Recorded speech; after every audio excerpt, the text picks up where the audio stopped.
신년 전초가 되면 많은 사람들이 일출을 보겠다고 먼 길을 마다하지 않고 달려갑니다. 사람들이 일출을 보고자 하는 이유가 무엇입니까? 단지 그 해가 떠오르는 그 멋있는 그 장관의 모습을 보기 위해서 달려갑니까? 그게 아니지요.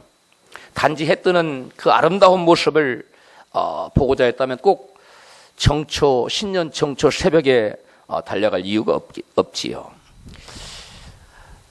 일출을 보고자 정초의 새벽에 달려가는 사람들은 한 해를 시작하면서 광명한 해가 어둠을 깨트리고 올라오듯이 자신의 삶 속에 그러한 광명한 새날이 임했으면 좋겠다 하는 그런 염원을 가지고 가는 것이라고 봅니다. 새해에는 좀 뭔가 달라졌으면 좋겠다. 새해에는 좀 뜻하는 바가 좀 잘 이루어졌으면 좋겠다. 새해에는 좀 하는 일마다 좀 다 형통했으면 좋겠다. 이러한 소원의 마음을 가지고 달려가는 것이 일출을 보러 가는 사람들의 마음일 것입니다. 그러나 일출을 본다고 해서 소원이 이루어지고 일마다 잘 되는 형통의 역사가 있다면 여러분, 세상에 성공하지 못할 사람이 그 누가 있겠어요? 인생의 생사화복을 주장하시는 전능하신 하나님을 알지 못하는 사람은 이처럼 자연을 바라보며 소원을 빌 수밖에 없습니다. 복을 주시는 분이 누구인지 알면 이 같은 미신적인 행동을 하지 않습니다. 과연 복을 주시는 분은 누구일까요? 시편 기자는 시편 28편 8절 이같이 말씀합니다. 여호와께서 명하사 네 창고와 내 손으로 하는 모든 일에 복을 내리시며 네 하나님 여호와께서 내게 주시는 땅에서 내게 복을 주실 것이며 여호와께서 너를 위하여 하늘 아름다운 보고를 열으사 내 손으로 하는 모든 일에 복을 주시니. 아멘. 신명기 기자는 누가 복을 명하신다고 말씀하고 있어요? 누가 하늘의 축복의 보고를 연다고 말씀하고 있습니까? 누가 복을 내리신다고 말씀하고 계세요? 여호와 하나님. 여호와 하나님이 정답입니다. 하나님께서 복을 명하시고 하늘의 축복의 보고의 문을 열어서 복을 내려주셔야만 복이 오는 것이지, 내가 땀 흘리고 애쓰고 수고한다고 해서 결코 복이 오는 것이 아니라고 성경은 말씀합니다. 또 시편 기자는 시편 127편 1절에 이와 같이 말씀합니다. 다 같이 읽겠어요. 여호와께서 집을 세우지 아니하시면 세우는 자의 수고가 헛되고 여호와께 성을 지키지 아니하시면 하수꾼의 경성함이 허사로다. 너희가 일찍이 일어나고 늦게 누우며 수고의 떡을 먹음이 헛되도다. 아멘. 하나님이 하셔야 된다는 겁니다. 내가 아침에 일찍 일어나서 땀을 많이 뻘뻘 흘리고 애쓰고 밤늦게까지 일한다고 해서 우리에게 복이 오는 것이 아니라는 것이에요. 하나님께서는 우리 인간들을 하나님 형상으로 지으시고 당신의 자녀로 지으셔서 우리를 사랑하시기 때문에 우리에게 복 주시기를 원하십니다. 할렐루야. 하나님께 우리 인간을 만들고 가장 먼저 주신 것이 무엇입니까? 복입니다. 창세기 1장 27절은 이와 같이 증거합니다. 하나님이 자기 형상 곧 하나님의 형상대로 사람을 창조하시되 남자와 여자를 창조하시고 하나님이 그들에게 무엇을 주셨어요? 복을 주시며 그들에게 이르시되 생육하고 번성하고 땅에 충만하라. 땅을 정복하라. 바다의 고기와 공중의 새와 땅에 움직이는 모든 생목을 다스리라 하시니라. 아멘. 이처럼 하나님께서는 우리 인간을 처음부터 복을 받고 복을 누리며 살도록 우리 인간은 지음받은 존재였습니다. 그런데 우리 인간이 하나님 앞에 죄를 지어서 축복의 동산 에덴에서 쫓겨나고 하나님의 축복 대신 뭐가 찾아왔습니까? 저주가 찾아왔어요. 축복의 존재, 축복받은 축복의 주인공이 저주받은 존재로 전락했다는 것입니다. 그러나 우리 하나님은 사랑의 하나님이십니다. 자비와 긍휼이 많으신 하나님이세요. 그래서 죄의 저주로 말미암아 영원히 고통받으며 살 수밖에 없는 인간들을 불쌍히 여기셔서 저들로 하여금 다시금 잃어버린 복을 누리며 살도록 구원을 계획하셨어요. 잃어버린 에덴의 낙원을 다시금 회복시켜 주셔서 영원히 하나님의 복을 누릴 수 있도록 하나님께서 구원의 계획을 세워주신 것입니다. 이것이 바로 하나님의 영원한 하늘나라의 낙원이요 천국인 것입니다. 그런데 하나님께서는 구원받은 하나님의 자녀들과 그 구원받은 하나님의 자녀들이 얻게 될 하늘의 낙원을 이 땅에 그림자로 예표로 보여주고 계세요. 그것이 무엇이겠어요? 그게 뭐예요? 이 땅에서 구원받을 하나님의 자녀들을 예표해 줬어요. 영원히 하나님 나라에 들어가서 살 자녀들을 예표해. 그게 바로 이스라엘 백성이에요. 그 다음에 그 이스라엘 백성들이 가서 영원히 누릴 땅, 영원히 누릴 천국을 예표로 보여줬어요. 그게 뭡니까? 바로 가나안 땅입니다. 하나님께서는 그 가나안 땅을 이스라엘 백성들에게 약속하시고, 즉 이스라엘의 조상, 민족의 조상 아브라함에게 가나안 땅을 주어서 복을 주시겠다고 이처럼 약속하셨습니다. 창세기 12장 1절입니다.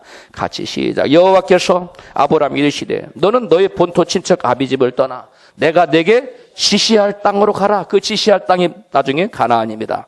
그 다음에 내가 너로 그 땅에서 큰 민족을 이루고 내게 복을 주어 내 이름을 창대케 하리니 너는 복의 근원이 될지라. 아멘. 하나님께서는 아브라함을 어디로 인도하셨어요? 내가 내게 지시할 땅으로 간다. 어디로 인도해 가셨어요? 가나안 땅으로 인도하셨습니다. 그리고 약속대로 그 땅, 하나님 인도하신 가나안 땅에서 아브라함과 이삭과 야곱이 창대케 되는 복을 받았어요. 이것은 무엇이냐면 우리 인간이 원래 하나님의 복을 받았어요. 에덴에서 놀라운 복을, 하나님의 복을 들고 살았는데 죄를 지어서 쫓겨났는데 다시금 하나님께서 이스라엘 백성을 가나안에 드린 것은 에덴의 축복을 인간들에게 다시금 뭐 해주겠다는 거예요? 회복시켜 주시겠다는 약속입니다. 그런데 야곱의 아들 가운데 한 사람 요셉이 형들의 시기와 미움을 받아서 어디로 팔려갔지요? 애굽으로 팔려갑니다. 하지만 요셉은 하나님의 은혜로 애굽의 총리 대신에 되었습니다. 그때 마침 이스라엘에 큰 흉년이 찾아오지요. 그래서 먹을 것이 없어서 야곱과 그 아들들은 가나안을 떠나 요셉이 총리 대신에 된 어디로 내려갔어요? 애굽 땅으로 들어가게 되었습니다. 그 요셉이 죽은 후에 그 요셉을 알지 못하는 왕이 일어나서 이스라엘 민족을 핍박하고 압제합니다. 그래서 이스라엘 백성은 그 땅에서 종이 되어서 종으로 전락하여 온갖 수모와 고통을 당하고 살고 있었습니다. 이것이 바로 죄를 지어서 인간 에덴에서 쫓겨나서 고통당하며 사는 죄인들의 모습입니다.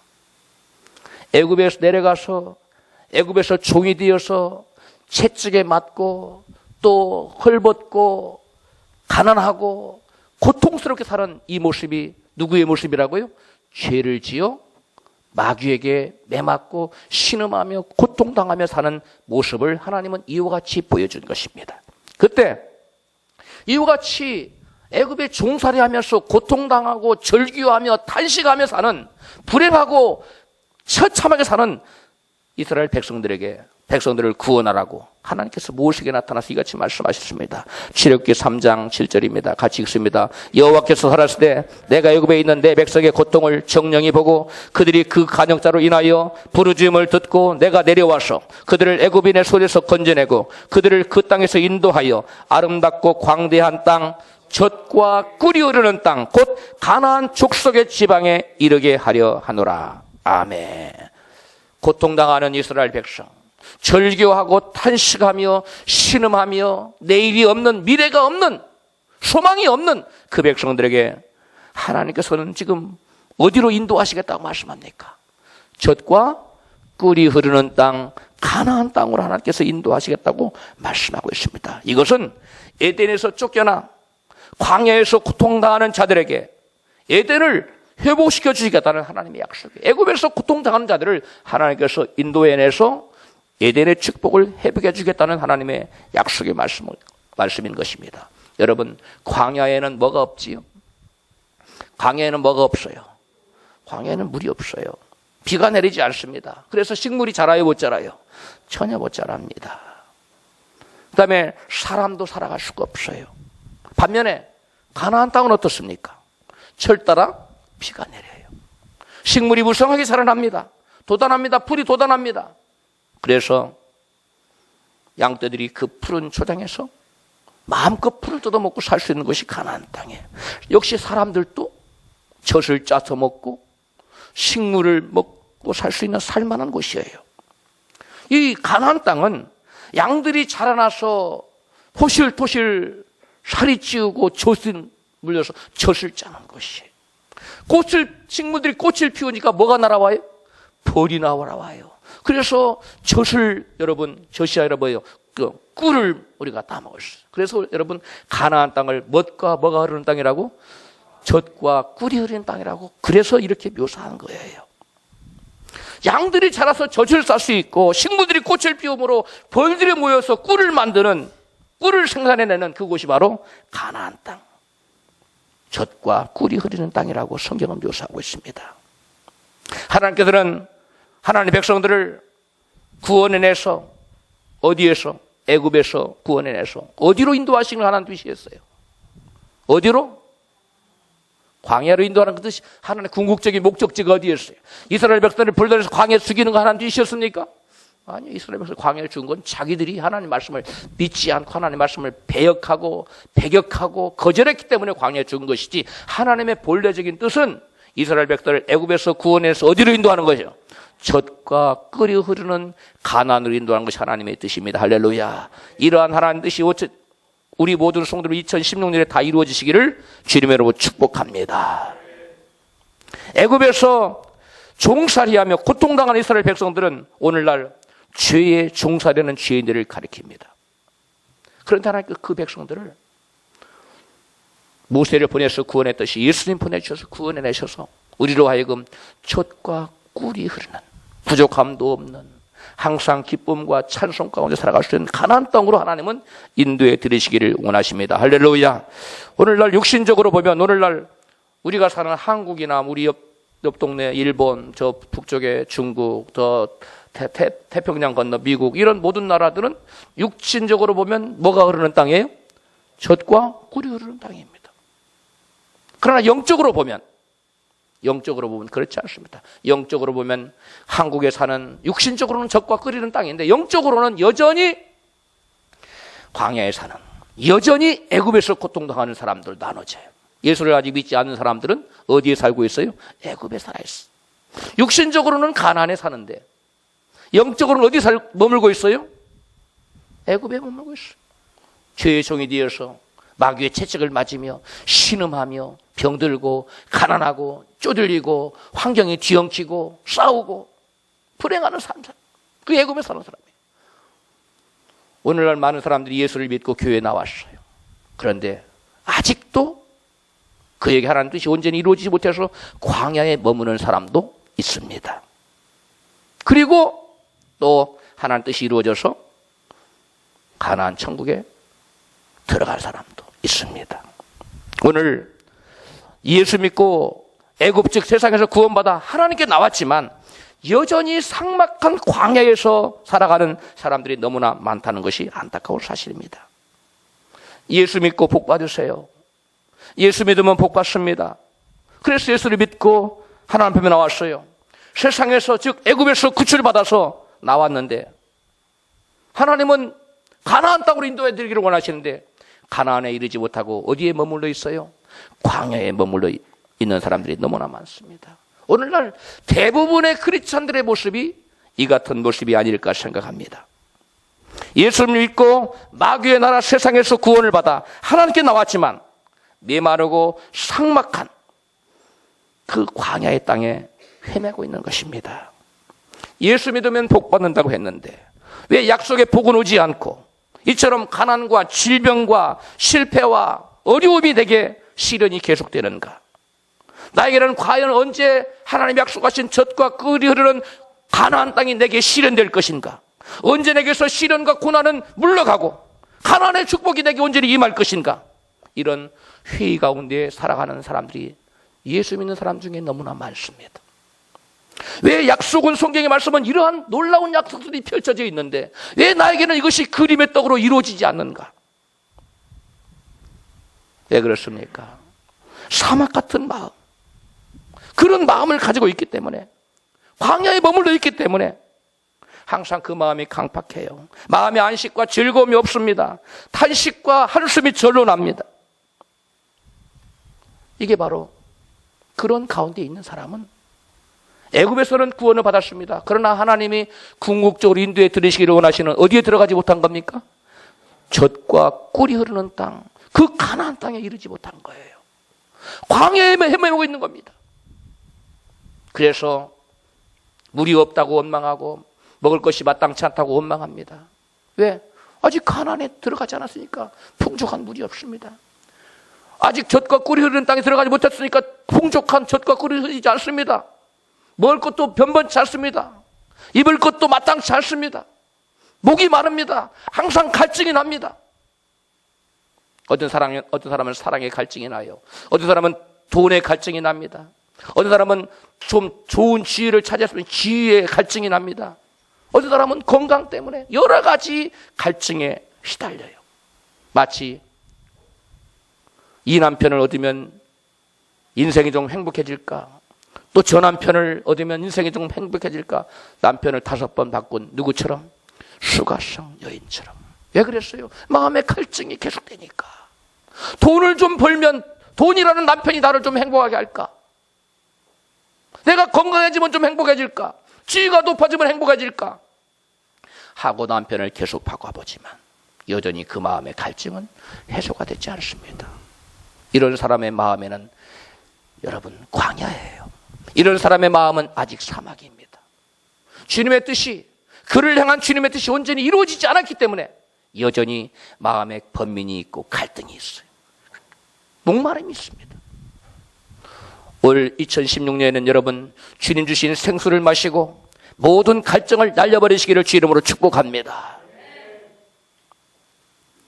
이런 사막 같은 마음을 가진 사람은요, 마음에 안식이 없고 기쁨이 없어요. 마음에 여유가 없어요. 그렇기 때문에 조그마한 이웃의 실수에도 발끈하고 화를 내고 싸우려고 듭니다. 남을 이해하고 용서하고 관용하는 너그럽고 여유로운 마음이 없기 때문에 사랑의 마음 대신에 미움과 원망과 불평이 가득해요. 얼굴에 짜증이 가득하고 마음이 불안해. 마음의 여유가 없어요. 남을 용서할 마음의 여지가 없어요. 조그마한 실수에도 날카롭게 반응합니다. 우리는 그런 사람을 뭐라고 그러죠? 까칠한 사람이라고 얘기하지요. 우리 옆에 계신 분에게 우리 집사님은 참으로 까칠하지 않으시네요. 해봐요 한번. 할렐루야. 이런 까칠한 마음의 여유가 없는 사람, 마음이 사막이라 그래요. 마음의 사막은 여유가 없어요. 풀이 자다 도달할 여유가 없어요. 식물이 자라다 달할 여유가 없어요. 열매를 맺을 여유가 없어요. 그리고 항상 까칠하게 반응하는 겁니다. 이런 사람이 살아가는 가정, 천국이 아니에요. 광야예요. 메말라요. 그런 사람이 살아가는 회사, 공동체는 여러분 까칠합니다. 냉랭합니다. 용서가 없어요. 관용이 없어요. 품는 게 없습니다. 그런 사람이 많은 교회는 까칠해요. 자기밖에 몰라요. 우리 교회는 모두 다 마음에 심령에 가나안 천국이 이루어지기를 주로 축복해요. 그래 우리가 서로가 용납하고 용서하고 이해하고 사랑은 모든 허물을 덮는 다 사랑을 덮고, 상대가 잘못했다고 또 아니라고 내가 잘못했다고, 발이 밟혀도 내가 발을 밟혀서 죄송하다고 하고. 미국 사람은 그래요. 발을 밟히잖아요. 그러면 I'm sorry. 내가 미안하다고 그러는데 그쪽이 먼저 미안하다. 발 밟힌 사람이. 여러분 그런 마음이 있어야 돼요. 발로 누구 발을 밟고 싶어서 밟았나? 근데 막 위아래를 쳐다보고, 발을 그때 함부로 쓰냐 그러고, 발 관수를 그렇게 못하냐 그러고. 이게 마음의 여유가 없어서 그래요. 마음이 까칠해서, 그 마음이 사막 같아서 그래요. 사막에는 뭐가 필요합니까? 물이 필요해요. 아무리 메마른 사막도 물을 대주면 뭘로 바뀝니까? 옥토로 바뀌어요. 제가 미국 사우스캘리포니아 LA에서 오래 살았어요. 북쪽에서 시애틀에서 한 5년 살았고 밑에서 12년을 살았어요. 12년 반을. 그런데 그 사우스캘리포니아 LA 지역이 다 그 전체가, 캘리포니아 거의 전체가 다 사막이었어요. 뭐였다고요? 사막, 아무짝에 쓸모없는 모래 땅 사막이었어요. 그런데 그 사막에다가 콜로라도에서 흐르는 물을, 강물을 끌어대 가지고 물을 주니까 사막이 변하여 젖과 꿀이 흐르는 땅으로 바뀌었어요. 식물이 무성해져. 여러분 LA 가보신 분들 많지요? 어디가 여기가 사막이었던가? 여러분 상상할 수 없습니다. 온 동네마다 관계 물을 대가지고 나무가 무성하게 자라고 열매가 무성하게 자라고. 여러분 그것이 캘리포니아예요.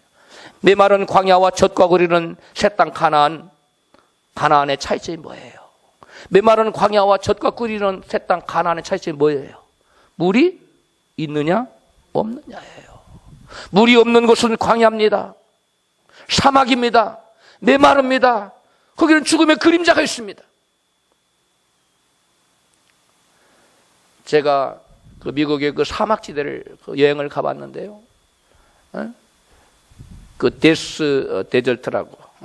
데스벨리라고 하는 곳이 있어요. 데스벨리라고 하는 그 데저트에 가보면, 그 사막에 가보면요, 야, 거기 사람이 살았거든요 옛날에. 근데 물이 없어요. 조그마한 옹달샘 같은 게 하나 있어요. 어떻게 여기서 그 물을 같이 토끼도 마시고 여우도 마시고 다 마시고 살아가는 그 사람이. 이런 말 그대로 죽음의 계곡이에요. 어떻게 살아갔을까 싶어요. 바로 사막이 그런 곳입니다. 물이 없어서 사막이에요.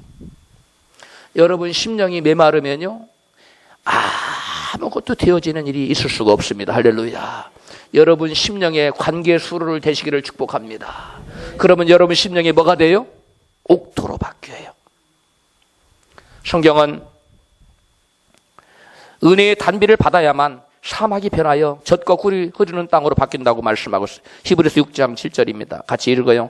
땅이 그 위에 자주 내리는 비를 흡수하여 밭가는 자들의 쓰기 합당한 채소를 내면 하나님께 복을 받고, 만일 가시와 엉겅퀴를 내면 버림을 당하고 저주함에 가까워 그 마지막은 불사람이 되리라. 아멘. 약속의 땅 가나안에 들어가려면, 그런 축복을 누리려면 하늘에서 내리는 뭘 받아야 돼요? 은혜의 단비를 계속 받아야 돼요. 지금 하나님께서 여러분에게 은혜의 단비를 쏟아 부어주고 있어요. 할렐루야. 여러분이 할 일은 뭐냐면 그릇을 오픈해놓으면 돼요. 엎어놓고 있으면 아무리 소낙비가 많이 와도 그것이 나의 물이 될 수 있어요? 없어요? 없어요. 여러분 마음 문을 열고 은혜의 단비를 계속 받으시길 바랍니다. 그 은혜의 비를 계속 받아서 흡수해야만, 여러분 심령에 흡수할 때에 여러분 땅이 옥토로 바뀌어서 여러분이 원하는 놀라운 축복 열매들이 주렁주렁 나타나는 것입니다. 할렐루야. 그러나 반대로 여전히 가시와 엉겅퀴를 맺는 광야와 같은 삶을 살기를 원한다면 여러분 하늘에서 내리는 은혜의 단비를 여러분 다 쏟아버리면 돼요. 받지 않으면 돼요. 간단한 겁니다. 히브리서 기자는 젖과 꿀이 흐르는 땅 가나안으로 들어가려면 하늘에서 내리는 은혜의 단비를 흡수하라고 말씀했어. 여러분 옆에 계신 분에게 인사 한번 하고 축복해요. 하늘에서 내리는 은혜의 단비를 흡수하십시다. 오늘 본문은 젖과 꿀이 흐르는 땅으로 들어가라고 여호수아에게 말씀하여, 여호수아 1장 1절로 3절 본 말씀 읽습니다. 시작. 여호와의 종 모세가 죽은 후에 여호와께서 모세의 시종 눈의 아들 여호수아에게 일러 가라사대, 내 종 모세가 죽었으니 이제 너는 이 모든 백성으로 더불어 일어나 이 요단을 건너 내가 그들 곧 이스라엘 자손에게 주는 가나안 땅으로 들어가라. 내가 모세에게 말한 바와 같이 무릇 너희 발바닥으로 밟는 곳을 내가 다 너희에게 주었노라. 아멘. 여기 보면 하나님께서 여호수아에게 가나안 땅에 지금 들어가라고 하거든요. 젖과 꿀이 흐르는 땅으로 들어가는데 네 가지 조건을 말씀하고 있어요. 가나안 땅을 차지할 수 있는 네 가지 비결. 뭐 조건이라고 해도 되고 비결도 되고. 첫 번째 조건이 뭡니까? 첫 번째 조건 1장 2절에 나타나요. 시작. 내 종 모세가 죽었으니 이제 너는 이 모든 백성으로 더불어 일어나 이 요단을 건너 내가 그들 곧 이스라엘 자손에게 주는 가나안 땅으로 들어가라. 여기에서 하나님께서는 여호수아에게 뭐라고 하냐? 모세가 죽은 후에 하나님께서 여호수아에게 모세가 죽었으니 이제 가나안 땅에 들어가라는 얘기.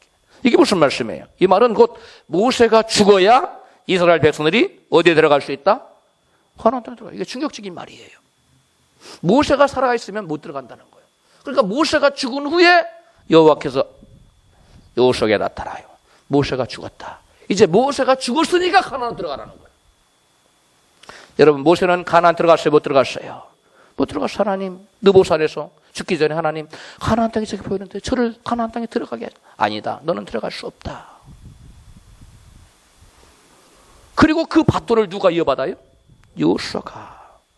여러분, 모세가 죽어야 이스라엘 백성들이 가나안에 들어간다고 성경은 말씀하는데 이게 무슨 말씀이에요? 모세는 어떤 사람입니까? 하나님으로부터 시내산에서 뭘 받은 사람이에요? 율법을 받은 사람이었어요. 시내산에서 율법을 받았어요. 그래서 그 율법을 받았을 때 백성들에게 율법을 전해준 사람이 모세입니다. 엘리야는 무엇을 대표하는 사람입니까? 선지자를 대표하는 사람이 엘리야예요. 율법을 상징하는 사람은 누굽니까? 모세입니다. 따라서 모세가 죽어야 광야를 벗어나 약속의 땅 가나안으로 들어갈 수 있다는 말씀, 무슨 뜻일까요? 저와 여러분 안에 모세가 죽어야 된다는 거예요. 이게 무슨 말이냐면 우리 인간의 노력이나 공로로 율법을 지켜서 스스로의 힘으로 천국에 이를 자가 아무도 없다는 말씀이에요.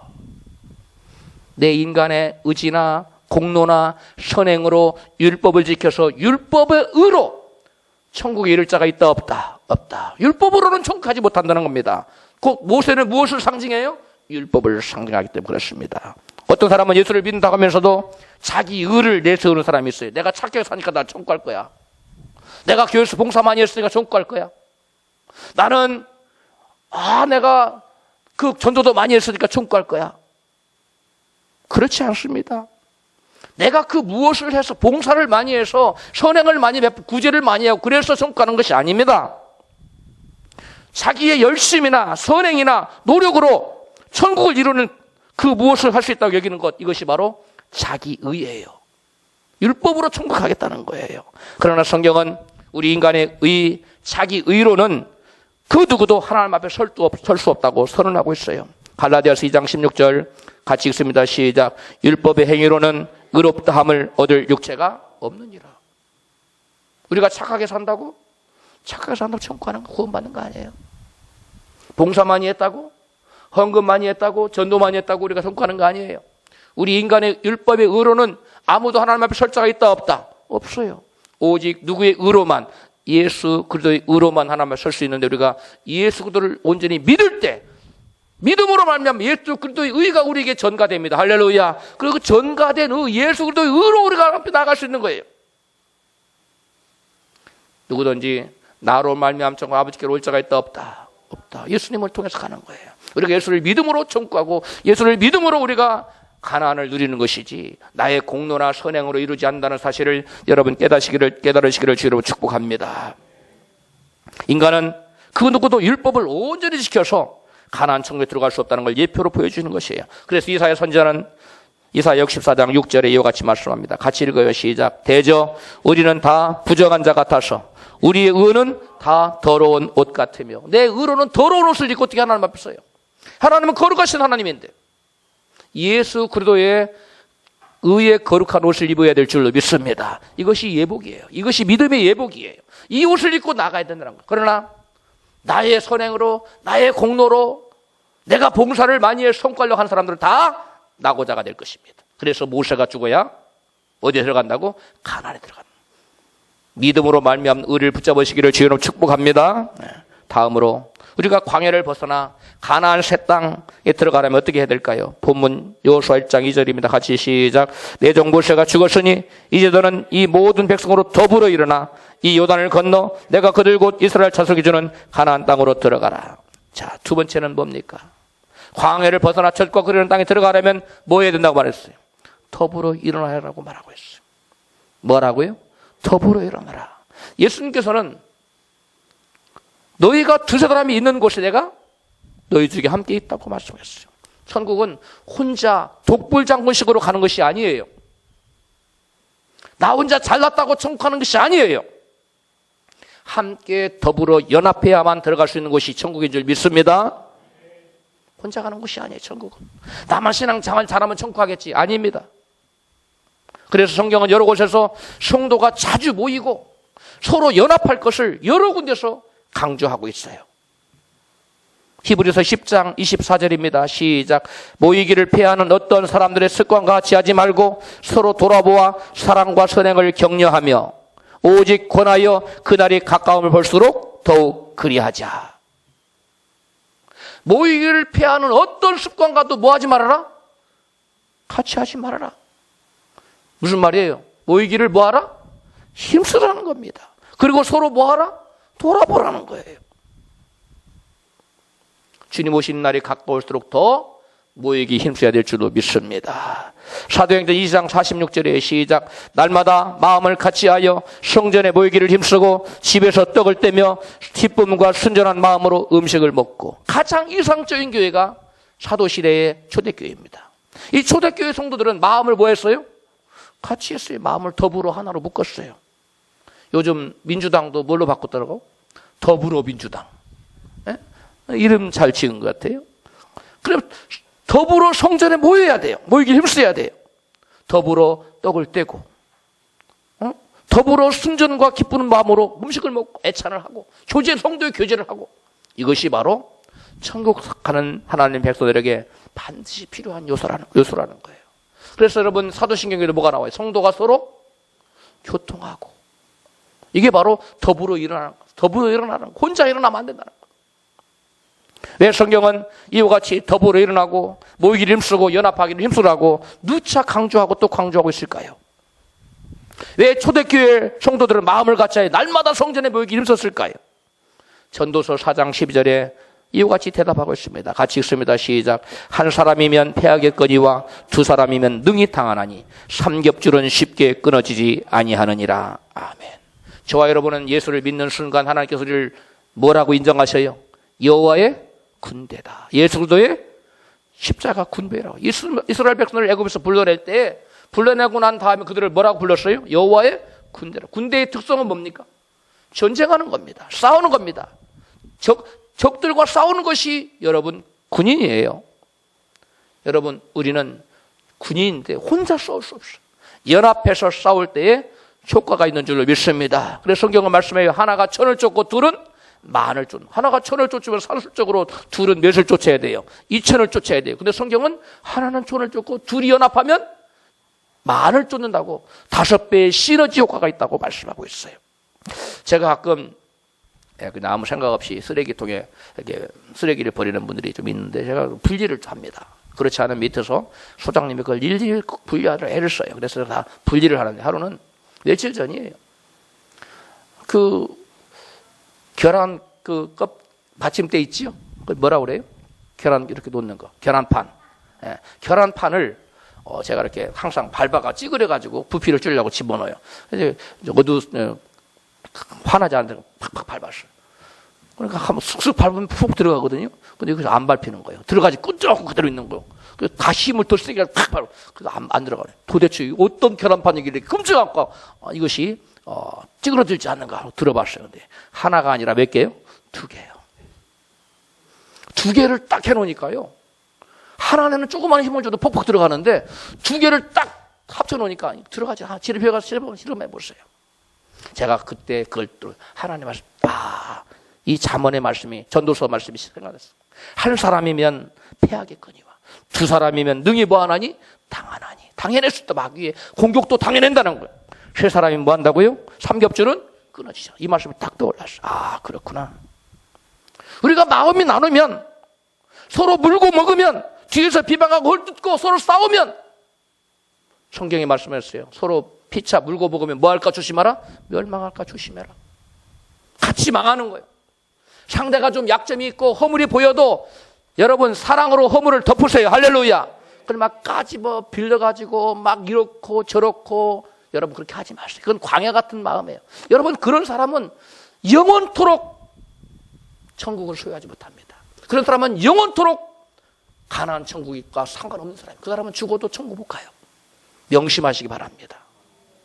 한 사람이면 뭐 한다고요? 패해요. 두 사람이 뭐 한다고요? 능히 당해요. 세 사람이 삼겹줄을 뭐 한다고요? 끊어지지 않아요. 그래서 사람들이 끊어지지 않으려고 삼겹살 열심히 먹는데 여러분 그렇게 연합하지 말고 성도가 서로 연합하기를 주님 축복합니다. 다음으로 광야를 벗어나 젖과 꿀이는 새 땅 가나안으로 들어가려면 어떻게 해야 될까요? 본문 1장 2절에 시작. 내 종 모세가 죽었으니 이제 너는 이 모든 백성으로 더불어 일어나 이 요단을 건너 내가 그들 곧 이스라엘 자손에게 주는 땅으로 들어가라. 여러분, 세 번째는 뭐라고 말씀하고 있어요? 뭐 해야 된다고 그랬어요? 요단을 건너라. 요단을 건너야 된다고 말씀하고 있어요. 광야에서 젖과 꿀이 흐르는 땅 가나안 들어가려면 뭘 건너야 돼요? 요단강을 건너야 돼요. 요단의 뜻이 뭡니까? 죽음이라는 의미를 담고 있어요. 죽음이라는 뜻이에요. 우리가 세상에서 구원받아 천국에 이르기까지는 홍해를 건너고 그 다음에 요단강을 건너야 돼요. 요단강을 여러분 건넌다는 것은 무엇을 의미하는 거예요? 죽음이라고 그랬어요. 아까 처음에 우리가 두 개를 건너, 하나는 월 건너고 홍해를 건너고, 홍해는 내 힘으로 건너요, 예수님의 힘으로 건너요? 그 예수님이 갈라줘요. 예수님이 십자가에 달려서 피를 흘려주실 때 홍해가 쫙 갈렸어. 우리가 홍해를 건너기 위해서 내가 할 일이 없어요. 그냥 모세가 손을 펼쳐서 계속 손을 들고서 갈랐듯이 예수님 십자가에 손을 벌려서 있으므로 십자가의 피로 홍해 갈라지는 거예요. 할렐루야. 우리 갈라진 홍해를 건너기만 하면 돼요. 그런데 요단강 걸을 때는 어떻게 했어요? 하나님께서 제사장들에게 법궤를 메고 말씀을 붙들고 믿음으로 그 물이 철철 흘러넘치는 죽음의 강 요단강에 뭘 들여넣어라? 발을 들여넣어라. 우리가 해야 돼요. 그거는. 요단강은 주님이 갈라주는 게 아니에요. 말씀을 메고 말씀의 법궤를 메고 믿음으로 사망의 강물을 향하여 발길을 내어디딜 때 요단강 갈라지는 줄로 믿습니다. 요단강이 갈라져서 요단강을 건너야 하나님께서 여러분에게 궁극적으로 주시기를 원하는 가나안 천국이 저와 여러분의 것이 되는 거예요. 그래서 바울은 홍해를 고린도서 10장 1절 2절에 세례로 비유하고 있습니다. 같이 읽어요. 시작. 우리 조상들이 다 구름 아래 있고 바다 가운데를 지나며 모세에게 속하여 다 구름과 바다에서 세례를 받고, 예수님께서는 요단강에서 세례를 받으셨는데 당신의 죽으심을 세례받는 것으로 묘사하셨어요. 누가복음 12장 50절 시작. 나는 받을 세례가 있으니 그 이르기까지 나의 답답함이 어떠하겠느냐. 나의 받을 세례, 이게 십자가 세례를 말해, 죽음의 세례를 말하는 거예요. 말씀하는 거예요. 바울도 역시 로마서 6장 3절에 예수님의 세례를 죽으심으로 표현하고 있어요. 같이 읽어요.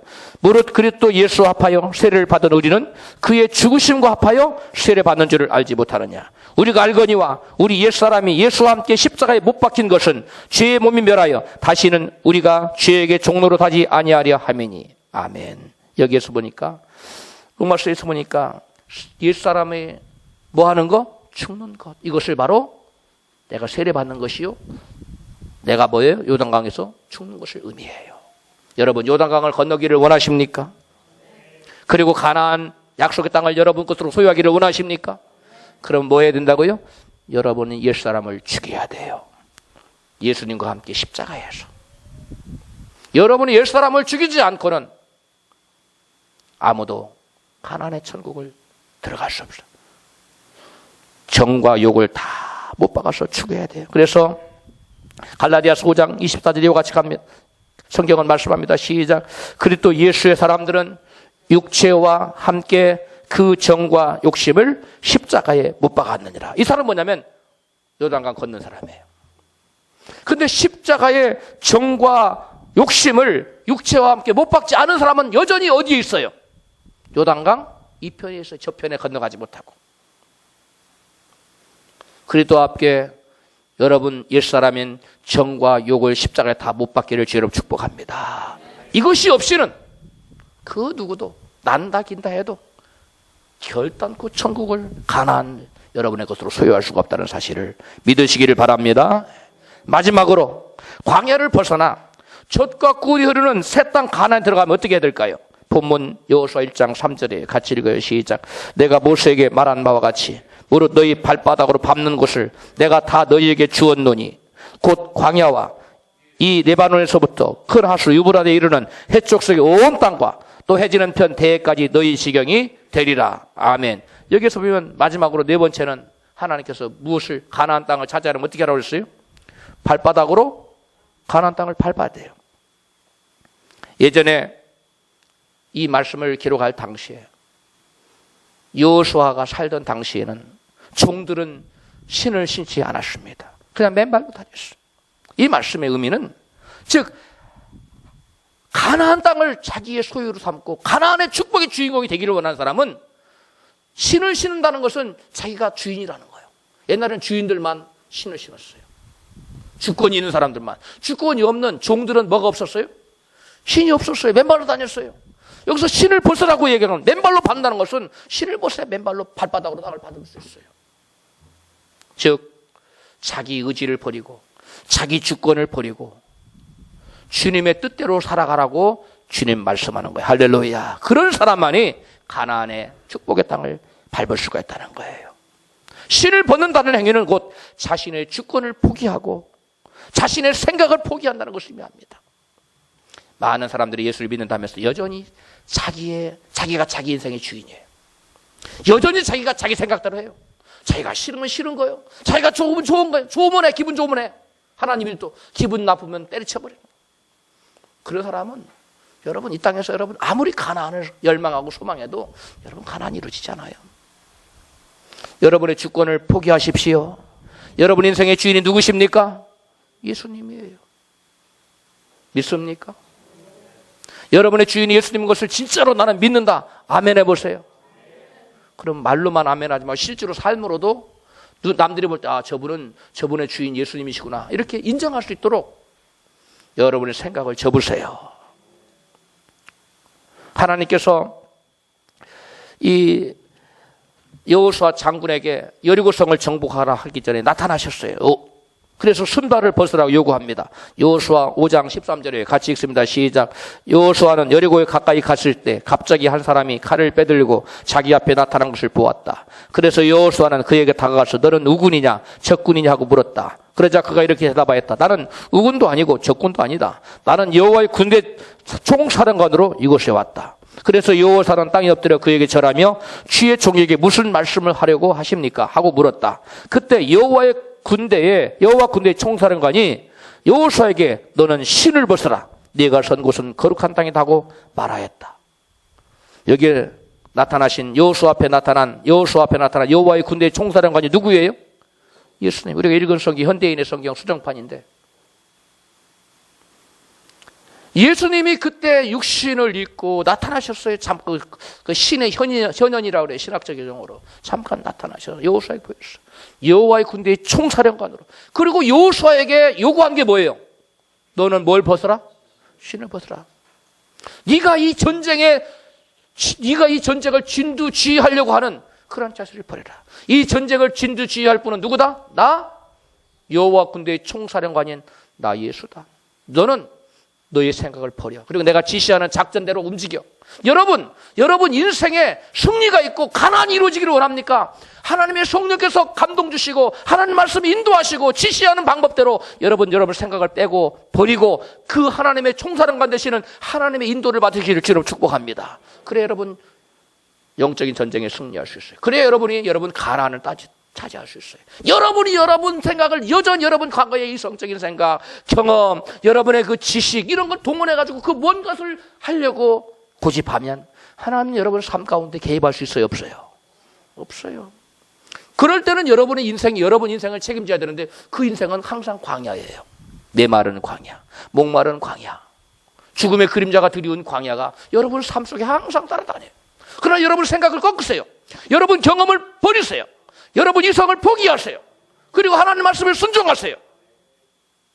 예수님 말씀하셔요. 너희가 나를 위하여 죽고자 하는 자 살 것이요. 너희가 스스로를 위하여 살고자 하는 자라 죽을 것이요. 여러분 말씀을 위해서 여러분 죽기로 결단해 보십시오. 사는 역사가 나타날 줄로 믿습니다. 그러나 여러분이 스스로 살려고 여러분이 도모한다면 하나님은 여러분을 책임지지 않아요. 하나님께서 노아에게 배를 어디에다 만들려고 그랬어요? 산 꼭대기에다가. 그러면 보통 사람 같으면 하나님 이건 말이 안 돼요. 배를 바닷가에다 만들어야 하든지 아니면 조그마한 배를 만들려고 하면 강가에라도 만들려고 해야지 산 꼭대기에다가 발을 만다. 이게 얼마나 우스꽝스럽고 사람들의 웃음거리가 되는 얘기예요. 따질 수 있었어요? 없었어요? 그런데 노아는 따졌어요? 안 따졌어요? 안 따졌어요. 그냥 하나님 지키니까. 자기 이성과 경험과 지식을 다 빼버리고 자기 생각을 접고 하나님이 시키신 방법대로 산 꼭대기에다 가서 배를 만들어 사람들이 얼마나 놀려먹었겠어요. 미친 사람이라고 노망했다고 그러지 않겠어요? 노아는 120년 동안 배를 만들어요. 모든 사람들의 조롱을 받으면서. 여러분, 이것이 여러분 뭐냐? 신발을 벗는 행위예요. 자기 인생의 주권을 포기한 거예요. 내 생각으로 이해가 안 가요. 납득이 안 가요. 내 경험도 납득이 안 가요. 내 지식으로도 말도 안 돼요. 그러나 하나님 하라니까 하는 거예요. 할렐루야. 나는 이해가 되지 않지만 하나님이 하라니까 합니다. 할렐루야. 이런 사람에게 가나안이 주어지는 거예요. 이스라엘 백성들 보세요. 제가 송구영 신예배 때 설교했지요. 가나안 입구에 왔어요. 이제 가나안을 주려고 그래요. 이제 들어가라는 거예요. 근데 그 백성들은 거기에 뭐가 있다고? 안악자손이 있다고. 그들은 성이 크다고, 키가 장대하다고, 그들은 철병거가 있다고 못 들어간다고 나다빠지는 거예요. 자기 생각이 살아있는 거예요. 여전히 자기들이 자기 인생의 주인이에요. 그러니까 하나님 그들과 함께 일할 수 없었어요. 그들에게 하나님 주시고자 하는 가나안 땅을 줄 수가 없었어요. 오늘도 마찬가지입니다. 하나님은 저와 여러분에게 가나안을 주시기를 원하십니다. 할렐루야. 그러나 내 생각을 붙잡고 있으면 하나님이 어떻게 인도해 볼 재간이 없어요. 하나님이 전능하시지만 여러분의 자유의지까지는 어떻게 할 수가 없어요.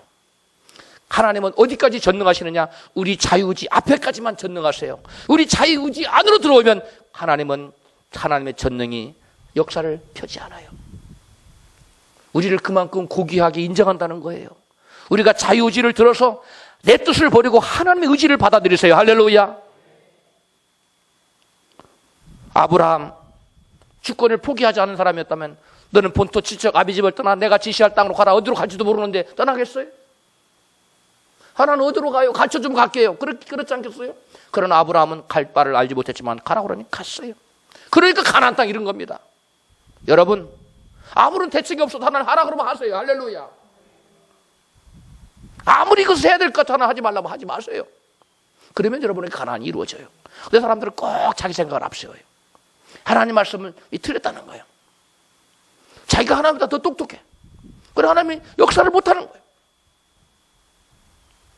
하나님은 아브라함에게 말씀했습니다. 네 독자 이삭을 죽여서 번제로 드리라. 아브라함이 따질 말이 많았어요, 안 많았어요? 많았어요. 하나님 약속의 자녀인데 이 아들 죽어버리면 이 아들 들어서 그 천하만민이 복을 얻을 자가 나온다고 했는데 어떻게 됩니까? 막 따질 수 있었는데 아브라함 군소리 안 해요. 그냥 새벽에 일찍 일어나서 아내하고도 상의하지 않고 아들을 데리고 가잖아요. 가서 드리잖아요. 이게 여러분 자기 주권을 포기한 사람이에요. 이게 자기 생각을 버린 사람이에요. 이런 사람을 하나님이 가나안으로 인도하셔요. 여러분 엘리야가 자기를 찾아 죽이려고 막 50부장을 보내고 막 100부장을 수백 명 보내고 막 엘리야를 죽이려고 그래요. 아합 왕이. 근데 하나님이 어느 날 말씀 아합 왕 가서 보이라. 그럼 엘리야가 말할 수 있어요. 막 반항할 수 있어요. 하나님 나 아합한테 가면 막 죽어요. 막 할 수 있잖아요. 근데 아합 왕 한테 나가서 보이라고 그러니까 엘리야가 아무 소리 안 하고 가서 보여요. 죽을 수도 있는데. 이게 여러분 자기 신발을 벗은 사람이에요. 신발을 벗으세요. 여러분 주권을 주님께 내어놓으세요. 여러분 생각을 버리세요. 이들 모두가 자기 생각을 버렸기 때문에 자기 주권과 자기 생각을 버렸기 때문에 포기했기 때문에 하나님 뜻을 따랐기 때문에 가나안의 땅을 약속의 땅을 자기 것으로 받아들일 수가 있었던 것입니다. 사랑하는 성도 여러분, 올해 2016년 새해에는 모두 광야에서 벗어나서 약속의 새 땅 가나안으로 들어가기를 주님 축복합니다. 이스라엘 백성들은 애굽에서 탈출한 후에 광야에서 무려 40년을 배회했어요. 일주일이면 곧장 들어갈 수 있는 그 거리를 40년을 헤매고 다녔어요. 물 없는 곳에, 갈증이 있는 곳에, 먹을 것도 없고 살 집도 없는 곳에, 그 어렵고 삭막한 땅에서 40년을 배회했어요. 광야가 어떤 곳이에요? 비가 없어요. 마실 물이 없어요. 먹을 식물도 없어요. 살 집도 없어요. 예? 쉴 곳도 만만치가 않아요. 그늘이 있어야 쉬지. 뭐 나무가 있어야 그늘이 있지요. 그런 데서 그들은 머물렀어요. 이스라엘 백성들이 먹을 것이 없을 때 하나님께서 하늘 문을 여셔서 뭘 내리셨어요? 만나를 내렸어요. 하나님께서 은혜로 가운데 만나를 내리시긴 하셨지만 그들은 만족할 수가 없었어요. 왜 그랬어요? 성경에 만나가 뭐가 없다? 맛이 없다는 거예요. 광야에 사는 사람은요, 계속 맛없는 것만 먹고 살아요. 맛없는 인생이 펼쳐져요. 그래서 우리는 광야를 속히 뭐 해야 돼요? 벗어나야 돼요. 뿐만 아니라 저들이 갈증 나타날 때 반석을 쳐서 물을 내시긴 했지만 그들은 여전히 갈증과 목마름에 시달렸어요. 겨우 생명을 부지할 만큼만의 물이 주어졌어요. 광야에서들이 은혜를 받아서 신이 떨어지지 않고 옷이 태워지지 않았지만 그들은 좋은 옷 한 벌 제대로, 멋진 신발 한 벌 제대로 신지 못했어요. 사랑하는 성도 여러분, 오늘날도 예수를 믿는다 하면서도 광야에서 헤매는 사람들은 내 모습이 이와 다를 바가 없다는 사실입니다. 예수를 믿는다고 하지만은 예수님이 주시는 생수를 마시지 못하고 언제나 부족함을 느끼며 원망과 불평과 짜증 속에 살아간 사람, 목마름을 느끼며 살아간 사람, 이 사람은 광야에 있는 사람이에요. 교회에 와서 생명의 떡을 먹을 때는, 생수를 마실 때는, 영적인 생수를 마실 때는 살 것 같은데 삶의 현장으로 가면 다시금 원망이 튀어나오고 짜증이 튀어나오고 불평이 가득합니다. 왜 그렇습니까? 그 심령에 뭐가 없기 때문에 그래요? 가난이 없어서 그래요. 그 심령에 광야가 있어서 그래요. 메마른 광야, 거친 사막이 그 가슴에 남아있기 때문에 그렇습니다. 메마르고 목마름이 있는 광야 같은 인생에서 벗어나서 젖과 꿀이 흐르는 가나안의 축복의 땅에 사는 인생이 되기를 원하십니까? 그렇다면 올 2016년에는 내 힘으로 뭔가를 하려는 자기 의를 버리십시오. 그 다음에 모이김 쓰고 연합하기를 힘쓰십시오. 셋째로 옛사람의 정욕을 죽이십시오. 마지막으로 내 주권과 내 생각을 버리십시오. 이런 자들에게는 가나안의 약속의 축복의 땅이 여러분의 것이 될 것입니다.